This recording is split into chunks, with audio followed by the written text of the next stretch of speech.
اعوذ باللہ من الشیطان الرجیم، بسم اللہ الرحمن الرحیم۔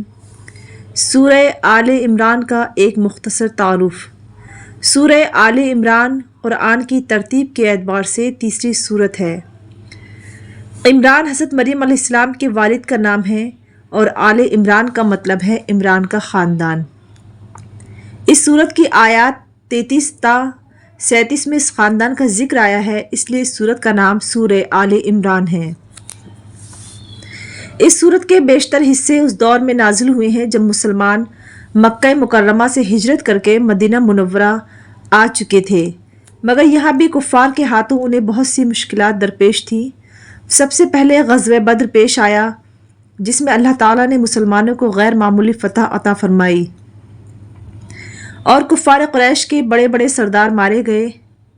اس شکست کا بدلہ لینے کے لیے اگلے سال انہوں نے مدینہ منورہ پر حملہ کیا اور غزوہ احد پیش آیا، جس میں مسلمانوں کو عارضی طور پر پسپائی اختیار کرنی پڑی اور کسی حد تک نقصان بھی پہنچا۔ ان دونوں غزوات کا ذکر اس صورت میں آیا ہے اور ان سے متعلق مسائل پر بہت سی قیمتی ہدایات عطا فرمائی گئی ہیں۔ مدینہ منورہ اس کے چاروں طرف یہودی بڑی تعداد میں اس وقت موجود تھے۔ سورہ بقرہ میں ان کے عقائد، ان کے اعمال کا بڑی تفصیل کے ساتھ ذکر ہو چکا ہے اور ضمناً عیسائیوں کا بھی ذکر آیا ہے، لیکن سورہ آل عمران میں اصل روئے سخن عیسائیوں کی طرف ہے اور اس صورت میں یہودیوں کا تذکرہ ضمناً آیا ہے۔ عرب کے علاقے نجران میں عیسائی بڑی تعداد میں آباد تھے۔ ان کا وفد نبی کریم صلی اللہ علیہ وآلہ وسلم کے پاس آیا تھا۔ سورہ آل عمران کا ابتدائی تقریباً آدھا حصہ انہی کے دلائل کے جواب اور حضرت عیسیٰ علیہ السلام کی صحیح حیثیت بتانے میں خرچ ہوا ہے۔